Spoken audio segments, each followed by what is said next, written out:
चलिए, हेत्वाभास की बात चल रही थी। हेत्वाभास जो है 5 प्रकार का होता है। पांचों प्रकार के हेत्वाभास का नाम बता दिए थे। इसमें अनैकांत जो है उसको व्यभिचार या सब व्यभिचारी भी कहते हैं, और सत प्रतिपक्ष को प्रकरण सम भी कहते हैं, और कालात्यापदिष्ट को बाद भी कहते हैं। ये आप लिख लीजिए और याद कर लीजिएगा।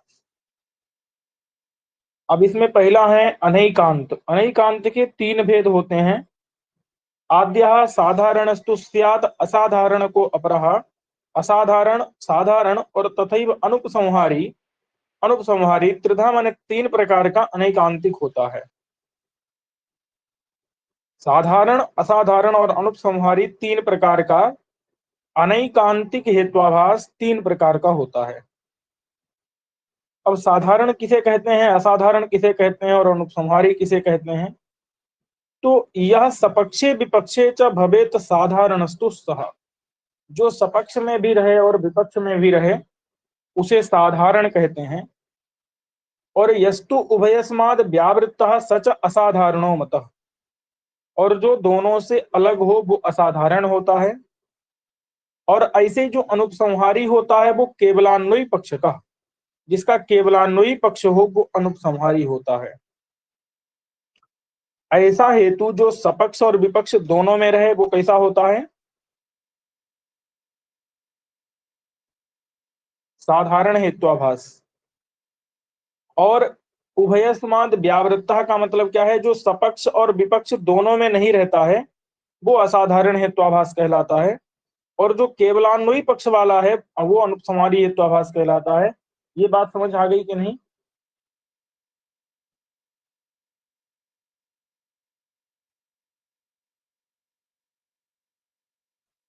बोलिए। साधारण किसे कहते हैं? जो सपक्ष और विपक्ष दोनों में रहे।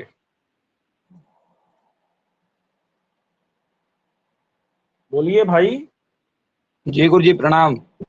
और विपक्ष दोनों रहता है बस। हाँ, मैं कह रहा हूँ अभी मैं जो बोल रहा हूँ वो समझे कि नहीं समझे? जी समझ गया गुरु जी। साधारण किसे कहते हैं? जो सपक्ष और विपक्ष दोनों में जो हेतु रहे उसे क्या कहते हैं?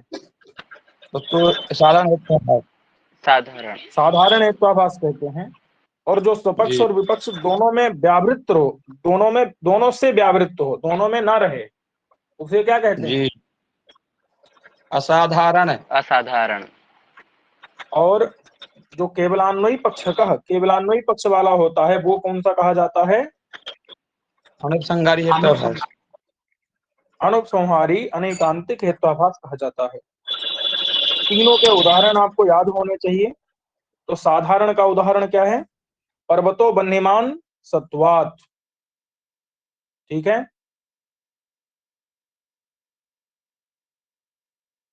क्या उदाहरण है? पर्वतो वन्यमान सत्वात्। पर्वत पर बन्नी है, क्यों? सत्वात्। सत्वात् का मतलब पर्वत के अंदर सत्ता है, इसलिए पर्वत के अंदर बन्नी है। सत्वात् माने पर्वत के अंदर सत्ता है। पर्वत के अंदर सत्ता है कि नहीं है? अस्तित्व है कि नहीं पर्वत का? है जी, है। पर्वत का अगर अस्तित्व है, पर्वत के अंदर सत्ता है, इसलिए पर्वत के अंदर बन्नी है। ये अगर कोई कह रहा है तो यहाँ पर कौन सा हेत्वाभास होगा? साधारण। साधारण हेत्वाभास। और अगर कोई कहे कि पृथ्वी में गंध रहती है इसलिए पृथ्वी नित्य है, पृथ्वी नित्यात् गंधवत्वात्। गंधवत्वात्।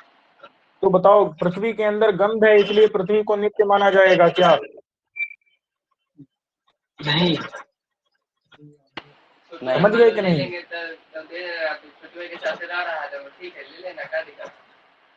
इसलिए यहाँ पर क्या होगा? यहाँ पर कौन सा हेत्वाभास होगा? असाधारण हेत्वाभास। असाधारण हेत्वाभास। और केवल किसी का अस्तित्व है इस वजह से उसके अंदर बन्नी मानी जा सकती है क्या? नहीं तो भाई किसी चीज का अस्तित्व है केवल इतने मात्र से उसमें बन्ही मान सकते हैं क्या? नहीं मान सकते। नहीं मान सकते। इसलिए पर्वतो बन्हीमान सत्वात, सत्वात माने केवल उसका क्या है? सत्व है। सत्व माने सत्ता है। इसलिए पर्वत को बन्हीमान अगर कोई कह रहा है, पर्वत को आग वाला कह रहा है, तो ये गलत बात है। यहाँ पर कौन सा हेत्वाभास है?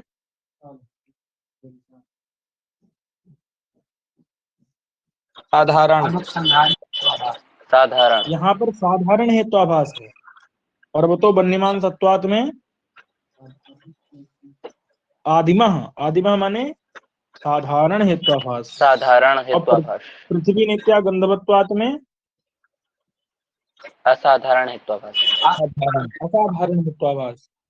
और अगर कोई कहे सर्वम तुच्छम प्रमेयत्वात्, सब कुछ तुच्छ है क्योंकि प्रमेय है। प्रमेय का मतलब होता है ज्ञान, ईश्वर के ज्ञान का विषय। तो बताओ, ईश्वर के ज्ञान का विषय होने के कारण कोई तुच्छ हो जाएगा क्या? ईश्वर जिसको जानता है, क्या वो सब चीजें तुच्छ होती हैं? बोलो। नहीं। तो सर्वम तुच्छम अगर कोई कह रहा है तो गलत है कि नहीं है? जी। तो यहाँ पर प्रमेयत्वाद जो हेतु दिया है वो हेतु कौन सा? वो हेत्वाभास हो जाएगा। कौन सा हेत्वाभास?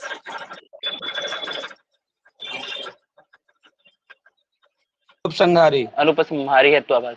अनुपसंहारी हेत्वाभास।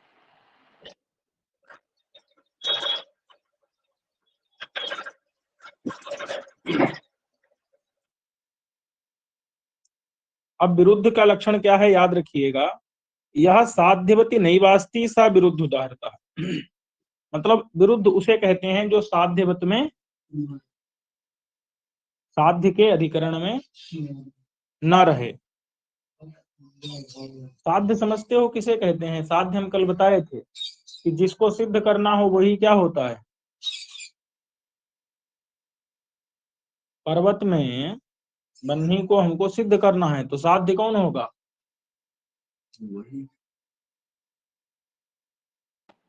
पर्वत। बन्ही साध्य हो जाएगा ना। वन्य साध्य। तो साध्य के अधिकरण में यह माने जो साध्यवती, साध्य के अधिकरण में जो हेतु न रहे, नैव अस्ति, नहीं रहे, उसी को विरुद्ध कहते हैं। तो विरुद्ध का लक्षण क्या हुआ? यह साध्यवती नैव अस्ति, जो हेतु साध्य के अधिकरण में न रहे। नहीं है, साध्यवती ना मतलब क्या रहे। है? साध्य के अधिकरण में। साध्यवती माने साध्य के अधिकरण में। नैवास्ति माने नहीं रहे, वही विरुद्ध होता है। जैसे कहीं पर अगर गोत्वादि साध्य, गोत्व को साध्य बना करके, और जहां हेतुर ही हेतु यत्र अश्वत्वादि को भवेत, जहां अश्वत्व हेतु के द्वारा क्या किया जाए? गोत्वादि को सिद्ध किया जाए। गोत्व को साध्य बनाया जाए और हेतु किसे बनाया जाए? अश्व। अश्वत्व को। जैसे इयंगौ अश्वत्वात्, क्या प्रयोग बनेगा? ये सामने जो खड़ा है वो गाय है, क्यों? अश्व, उसके अंदर अश्वत्व होने के कारण। तो बताओ, किसी के अंदर अश्वत्व होगा तो उसके अंदर वो गाय कहे, उसे गाय कहेंगे क्या? नहीं। तो पूर्व दृश्यमान पदार्थ गौ, सामने दिखाई देने वाला ये पदार्थ गौ है, क्यों? इसके अंदर अश्वत्व है। बताओ, ऐसा कह सकते हैं क्या?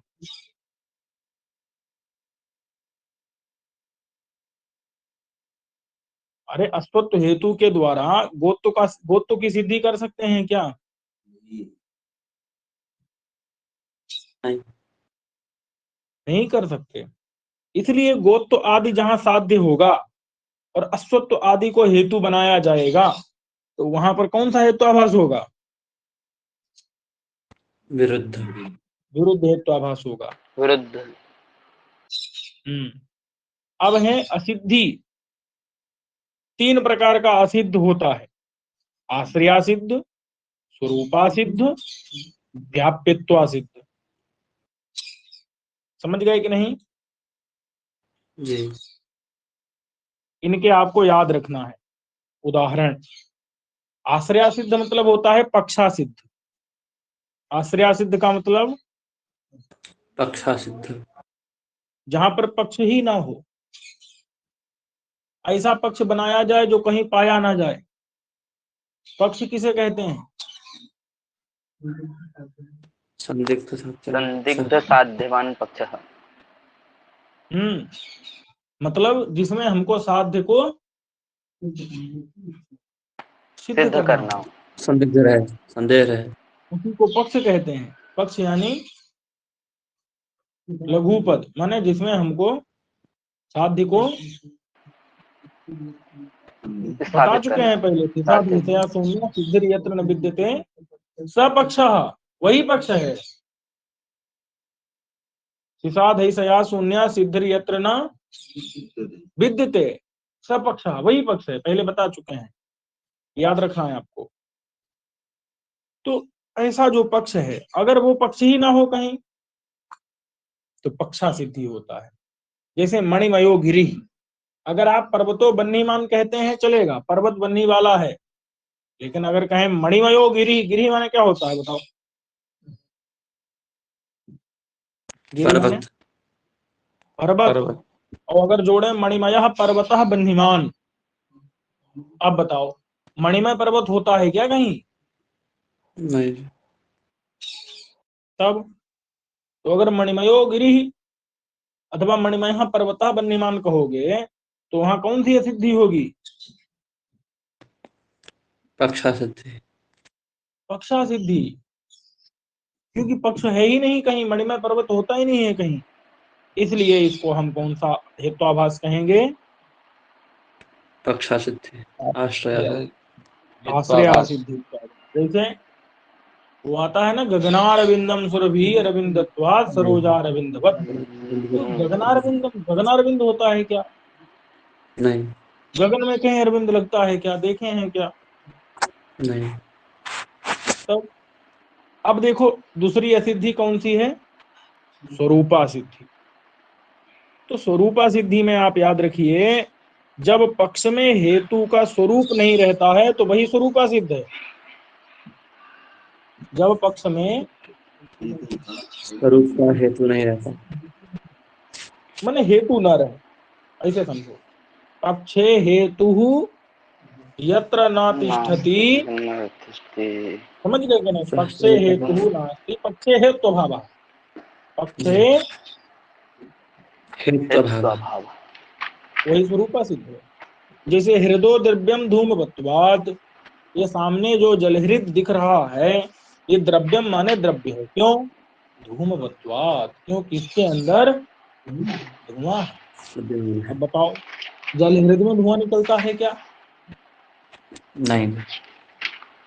वहां तो धूम हेतु रह रहा है क्या हृदय में? नहीं।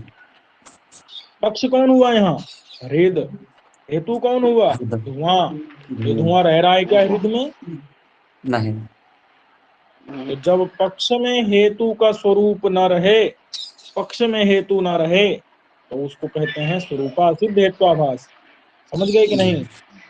जी। यहाँ जो धूम रूपी हेतु है पक्ष रूपी तालाब में नहीं रह सकता। नहीं रहता। अब व्याप्तत्वा सिद्धि किसे कहते हैं भैया? तो कहते हैं कि जब आप क्या करो, हेतु था कौन हमारा? जैसे पर्वतो बन्यमान धूमा, पर्वत में बन्नी है, क्यों? धूम होने के कारण। और अगर धुएं में कोई विशेषण जोड़ दो, नीला धुआं, काला धुआं, पीला धुआं, लाल धुआं, तो क्या हो जाएगा वहां पर? व्याप्तत्वा सिद्धि। सिद्धि। समझ गए कि नहीं? व्याप्तत्वा सिद्धि कब होगी? जब आप धुआं में नील जोड़ दो, पीत जोड़ दो, कुछ भी जोड़ दो, धुएं में कोई विशेषण जोड़ दिए तो क्या हो जाएगी वहां पर? व्याप्यत्वा। समझ गए कि नहीं? व्याप्तत्वा सिद्धि है परा नील धूमादि के भवेत। समझे कि नहीं? जी। क्योंकि केवल धुएं, धूम हेतु के द्वारा भी तो पर्वत में आग सिद्ध हो सकती है कि नहीं हो सकती? जी। व्यर्थ जो नील पद है उसको जोड़े अगर तो क्या हो जाएगा? व्याप्तत्वा सिद्धि रूप दोष लगेगा।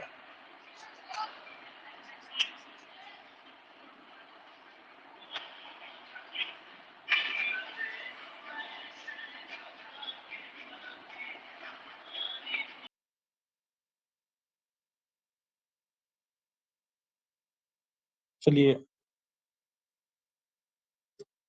तो सत प्रतिपक्ष को दूसरा क्या नाम दिया गया है? प्रकरण सम।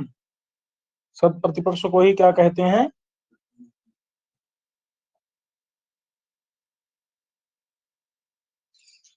प्रकरण सम कहते हैं। प्रकरण सम। और प्रकरण सम कहते हैं सत प्रतिपक्ष को ही। और यहाँ पर क्या रहता है? विरुद्धयोः परामर्शे हेतोः सत प्रतिपक्षता। यहाँ पर क्या होता है? विरुद्धयोः परामर्शे, माने विरुद्ध का परामर्श होता है।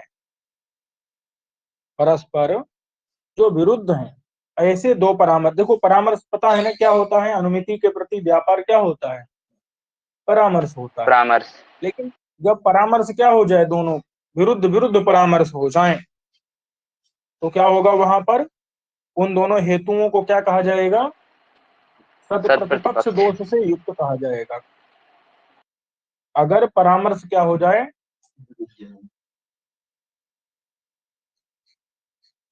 दोनों का हेतु बनने लगे। हाँ, माने परामर्श अगर विरुद्ध हो जाए तो हेतु क्या कहा जाएगा? वहां पर सत प्रतिपक्ष दोष से युक्त हेतु कहा जाएगा।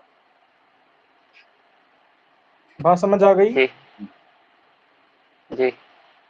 इसका तात्पर्य ये है कि ये विरुद्ध परामर्श कब होते हैं? जब एक हेतु एक साध्य की सिद्धि करे और दूसरा हेतु उसके विरोधी साध्य की सिद्धि करे। बात समझे कि नहीं? जैसे पर्वत में ही हम धूम के द्वारा क्या सिद्धि करें? अग्नि की।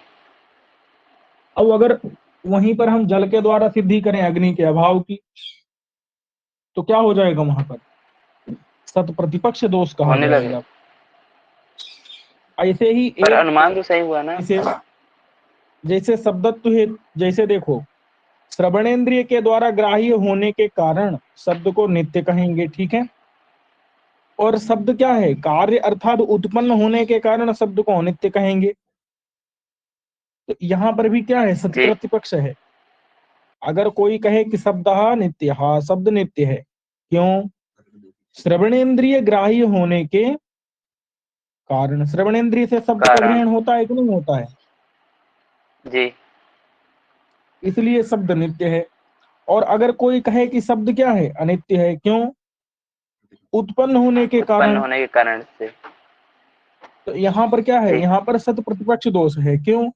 क्योंकि यहाँ उत्पन्न होने के कारण और श्रवणेन्द्रिय ग्राह्य होने के कारण, ये दोनों जो कारण हैं, एक कारण कह रहा है कि ये अनित्य है और दूसरा कारण कह रहा है ये नित्य है। तो यहाँ विरुद्ध विरुद्ध परामर्श हो रहा है। इसलिए यहाँ पर हेतु विरोधी है, मतलब हेतु क्या कर रहे हैं? अलग अलग विरोधी विरोधी साध्य की सिद्धि कर रहे हैं। इसीलिए यहाँ पर सत प्रतिपक्ष दोष कहा जाएगा। बात जी समझ में आ गई? जी। यही लिखा है कि श्रावणत्व हेतु के द्वारा अगर नित्य कहा जाए शब्द, और कार्यत्व हेतु के द्वारा क्या कहा जाए अगर अनित्य कहा जाए? अनित्य शब्द। शब्द नित्य श्रावणत्वात् और शब्द अनित्य कार्यत्वात्। कार्यत्वात्। और ये तो अगर ऐसा अधिकरण। कहा जा रहा है तो क्या है? कौन सा दोष लगेगा? सत प्रतिपक्ष नाम का हेत्वाभास ये रहेगा। समझ गए कि नहीं? जी। अब आता है बाध। बाध को ही कालात्यापदिष्ट भी कहते हैं। बाध का ही दूसरा नाम क्या है? कालात्यापदिष्ट। देखो, इसका मतलब ये होता है कि साध्य शून्य यत्र पक्षः, जहां पर साध्य से शून्य पक्ष हो, ऐसे समझ लो आप। देखो, दो बातें हैं। एक हो, उसी पक्ष में किसको रहना चाहिए?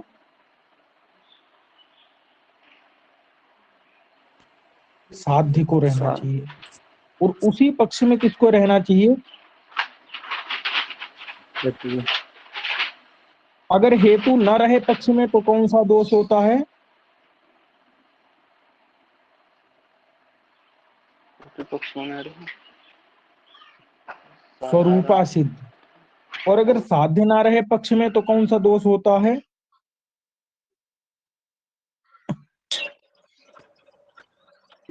यार बाध। अरे बाध भाई, नामक अगर हेत्वाभास। अगर जी बात। साध जो है वो पक्ष में ना रहे तो कौन सा हेत्वाभास होगा? बाध नामक बात। हेत्वाभास। और अगर पक्ष में हेतु ना रहे तो कौन सा होगा?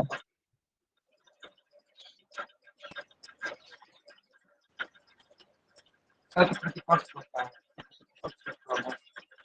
अरे स्वरूपा सिद्ध होगा भाई। अच्छा जी हाँ, स्वरूपात।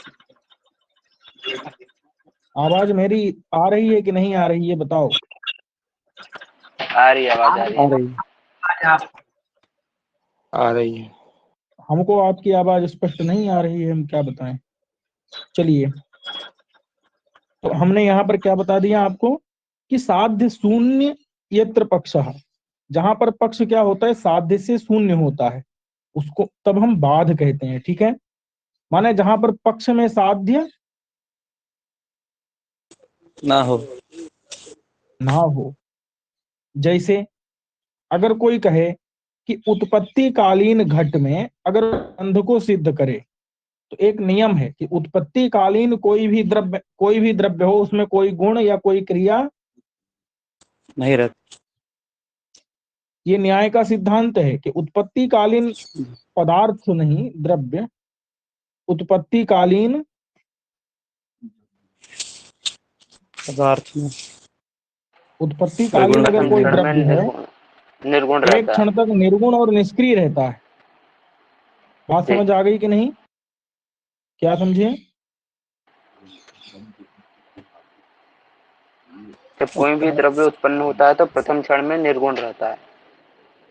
बात समझ आ गई? जी पहले क्षण में निर्गुण और निष्क्रिय होता है। जी। तो उत्पत्ति कालीन घट में अगर कोई गंध की सिद्धि करे, तो बताओ उसमें गंध रहेगी क्या उत्पत्ति कालीन घट में? नहीं। नहीं रहेगी। नहीं। तो यहाँ पर पक्ष क्या हुआ, उत्पत्ति कालीन घट, और उसमें साध्य रह रहा है क्या? नहीं रह रहा है, इसलिए कौन सा हेत्वाभास कहा जाएगा? बाध। बाद। बात समझ आ गई? जी। जी। बाध किसे कहते हैं? बाध कब होता है? जब साध्य पक्ष शून्य में पक्ष रहे तो साध्य न रहे था। न रहे तो क्या होता है, बाध होता है। तो यहाँ पक्ष किसको बनाया हमने? उत्पत्ति कालीन घड़े को। और उसमें घट में गंध को अगर सिद्ध करोगे तो उसमें रहेगा क्या गंध? उस समय पर साध्य रहेगा, गंध रहेगा नहीं। वहां? नहीं नहीं। रहेगा। नहीं रहता है। क्यों नहीं रहता है, ये हम पढ़ेंगे अलग, तर्क भाषा में प्रकरण आएगा, वहां देखेंगे। तो ये आपको याद रखना है। अगर हम जैसे कहें बन्नी बताओ गर्म होता है कि ठंडा होता है, गर्म। गरम। और अगर हम कहें कि बन्नी अनुसरणा, क्या कहें? वन्ही अनुष्ण। द्रव्यत्वात्। अब बताओ बन्नी में अनुसरणा रहेगा? अनुसणत्व तो रहेगा वहां बन्नी में? नहीं। नहीं। छू करके देख लो, पता चल जाएगा कि अनुष्णत्व तो नहीं, उष्णत्व तो रह रहा है। तो वहां साध्य रह रहा है क्या वहां पर? नहीं। नहीं। अनुष्णत्व तो साध्य है, अनुसरणत्व तो सिद्ध करना है, साध्य है। अब वो तो उसमें है ही नहीं, बन्नी में प्रत्यक्ष प्रमाण से पता चल रहा है नहीं है। फिर भी कोई करेगा अगर सिद्ध, तो क्या होगा वहां पर? बाध नाम का हेत्वाभास। समझ गए कि नहीं? उसी का दूसरा नाम है कालात्याप दृष्ट। अब देखिए, आपको चीजें क्या याद रखनी है, ये तो सबको पता है ना, पक्ष साध्य हेतु किसे कहते हैं?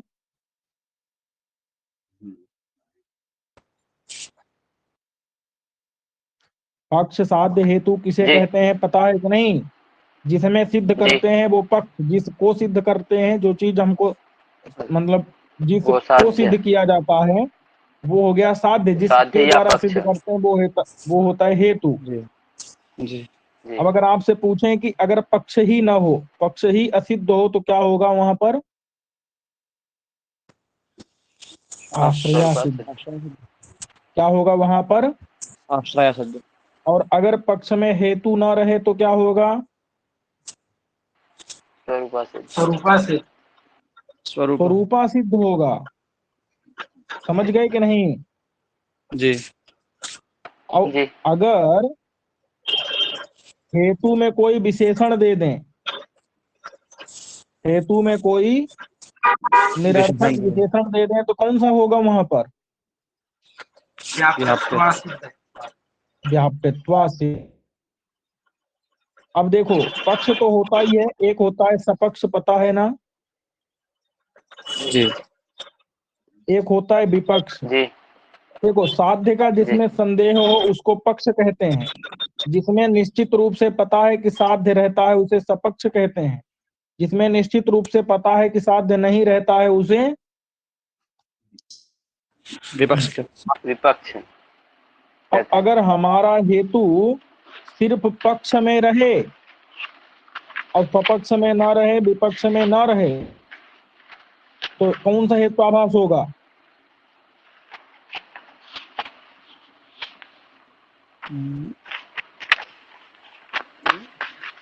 पक्ष मात्र वृत्ति। तो असाधारण होता है, पढ़ा चुके हैं, याद रखना, असाधारण जी। हेत्वाभास होता है, ठीक है। और देखो, अगर हमारा हेतु सपक्ष में रहे और विपक्ष में भी रहे लेकिन पक्ष में न रहे, नहीं समझे? जी अथवा जी ऐसे कहो कि पक्ष में भी रहे, क्या पक्ष में भी रहे, सपक्ष रहे और विपक्ष में भी रहे,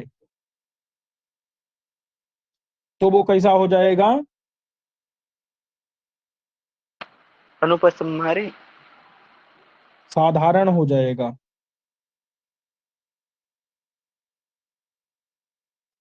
जो सपक्ष में भी रहे उसको क्या कहते हैं? साधारण। साधारण हो जाएगा। समझ गए कि नहीं? जी और जो सपक्ष और विपक्ष में ना रहे, सिर्फ पक्ष में रहे, तो उसे क्या कहते हैं?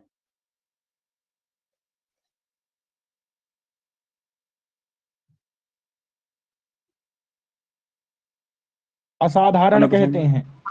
साधारण। और जब ऐसा पक्ष हो जो सब जगह रहता हो, कोई ऐसा है जो सब जगह रहे, तो केवलान्वयी पक्ष कहा, केवलान्वयी हो पक्ष, केवलान्वयी मतलब सब जगह विद्यमान हो अगर पक्ष हमारा, तो वो होता है अनुपसंहारी। और अगर हेतु न रहे तो कौन सा होता है?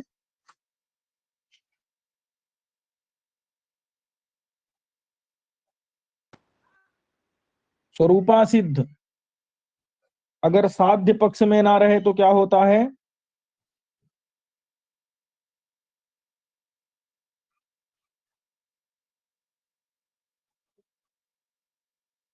ये सामने नहीं चमक रहा, शून्य ये तो सौवाद उदाहरता, जहां पर पक्ष क्या हो, साध्य से शून्य हो, साध्य पक्ष में ना रहे, तो वहां पर कौन सा हेत्वाभास होगा? बाद हेत्वाभास। बाद। बाद हेत्वाभास होता है। आपको क्या होना चाहिए? लक्षण याद हो, स्पष्ट हो, तब जाकर के काम बनेगा। चलिए, उत्पत्ति कालीन घटे गंधादिर यत्र साध्य थे। उत्पत्ति कालीन घट में जहां पर गंध इत्यादि को सिद्ध किया जाता है, उत्पत्ति कालीन गंध युक्त है, पृथ्वीत्व होने के कारण, तो ये उत्पत्ति है, वहां साध्य जो है उसमें गंध रहेगा क्या? नहीं रहेगा। नहीं, नहीं प्रथम नहीं रहेगा। क्षण में रहेगा। नहीं रहेगा। हम्म।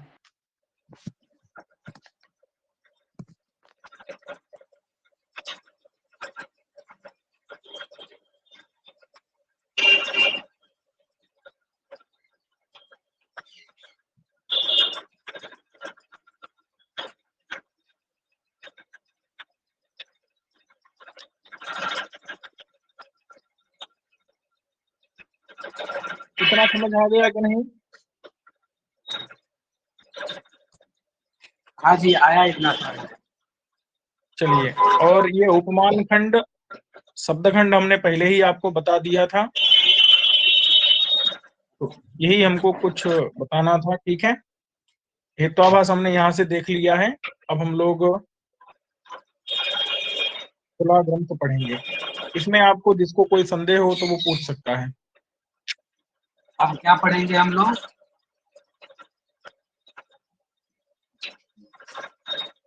अब क्या पढ़ाएंगे?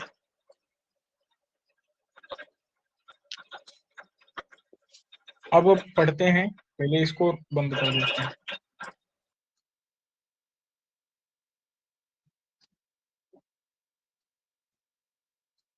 ठीक है, तो तर्क भाषा पढ़ इसके द्वारा लिखी है। केशव मिश्र। तो बालोपियो न्याय नये प्रवेशम अल्पांचित तिलसः श्रुतेन संक्षिप्य युक्त्यन्वित विकास्यते तस्य कृते मयैषा। तो इतना आपको समझ में आ ही गया होगा कि किसके लिए है, आपके लिए है, क्योंकि आप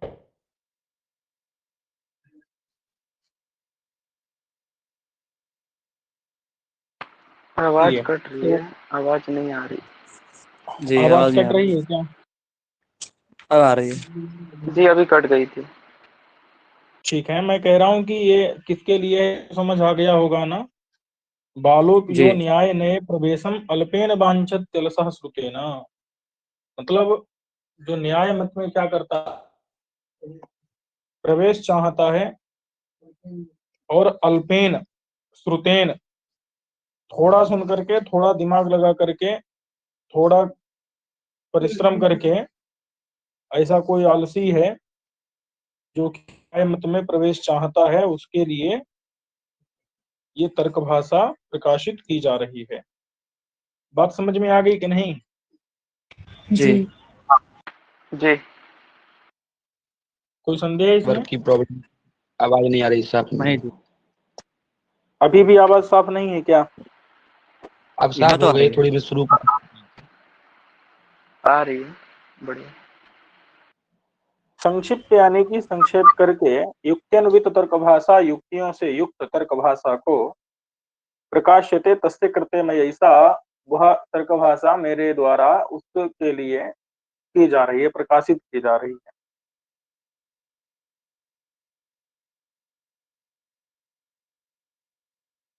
चलिए, तो ये सूत्र आप लोगों को याद ही होगा। प्रमाण प्रमेय संशय प्रयोजन दृष्टांत सिद्धांत अवय तर्क निर्णय बाद जल्प वितंडा हेत्वाभास छल जाति निग्रह स्थानान। निग्रह स्थानानाम तत्वज्ञानात् निःश्रेयसाधिगमः। ये सूत्र याद है कि नहीं याद है भाई? जी कर लेंगे। जी है। तो भैया बोल दो एक बार। प्रमाण प्रमेय संशय प्रयोजन दृष्टांत सिद्धांत दृष्टांत सिद्धांत अभयव तर्क निर्णय बात जल्प वितंडा हेत्वाभास छल जाति निग्रह स्थानानाम तत्वाधिगमान तत्वज्ञानात्, निश्चय साधिगमः। तो ये 16 हैं। जी ये प्रमाणादि षोडश पदार्थ हैं। किसके? न्याय मत में। और वैशेषिक मत में कितने पदार्थ हैं? सप्त पदार्थाः। सप्त। 7 पदार्थ हैं। और न्याय में कहे गए 16 पदार्थों का अंतर्भाव उन 7 पदार्थों में ही वैशेषिक हो रूप जाता हो है। जाता है। हम्म। तो निग्रह स्थानानाम मतलब ये जो 16 पदार्थ हैं, इन पदार्थों के तत्व ज्ञान से निश्रेयस यानी कि मोक्ष की, अधिगम यानी कि प्राप्ति होती है। इन 16 पदार्थों के तत्व ज्ञान से मोक्ष की प्राप्ति होती है। बात समझ में आ गया? जी प्रमाणादि षोडश पदार्थानां तत्वज्ञानात् मोक्ष प्राप्तिर्भवति। प्रमाणादि षोडश पदार्थों के तत्व ज्ञान से मोक्ष की प्राप्ति होती है, ये बात इस सूत्र में कही गई है। ये न्याय का आदिमम सूत्रम पहला सूत्र है और इसका अर्थ के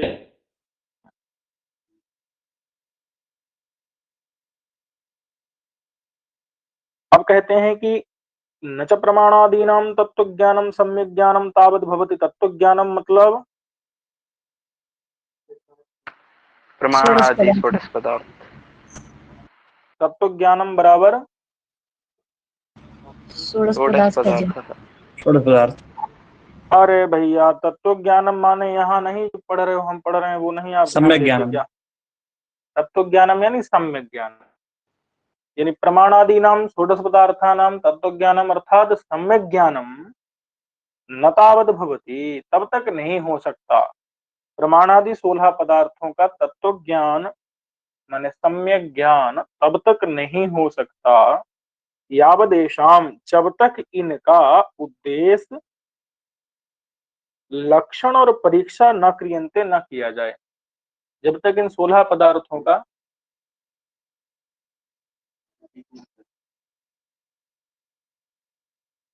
उद्देश्य लक्षण परीक्षा न की जाए।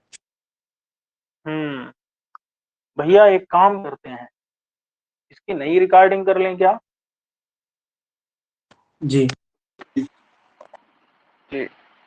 या उसी में जुड़ा रहे? नहीं कीजिए गुरुजी नए तरीके से। फिर तो सब लोगों को फिर तो सबको गायब होना पड़ेगा। दोबारा जुड़िए।